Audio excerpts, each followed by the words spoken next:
Hello दोस्तों, नमस्ते, प्रणाम। मैं आप लोगों को सुंदर सी एक बेटी विभागी सुनाने जा रही हूँ। कैसा लगेगा कमेंट करके बताना और लाइक सब्सक्राइब करिएगा। तो चलिए मैं आप लोग को सुना रही हूँ।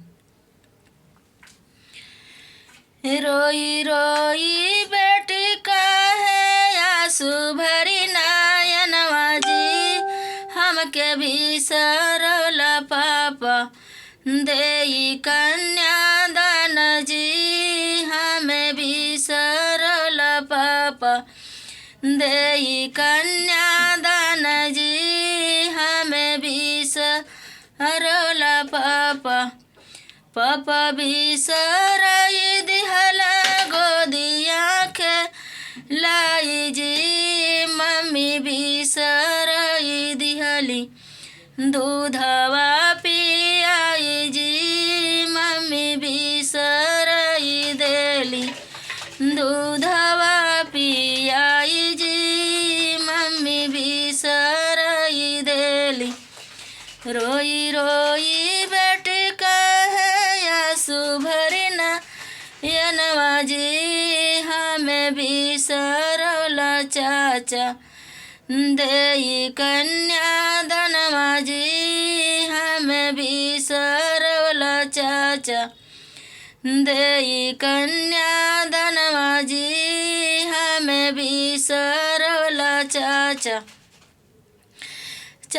भी सराई दिहला बेटा कही बोलाई जी, चाची भी सराई देली गोदिया खेलाई जी, चाची भी सराई देली गोदिया खेलाई जी, चाची भी सराई देली।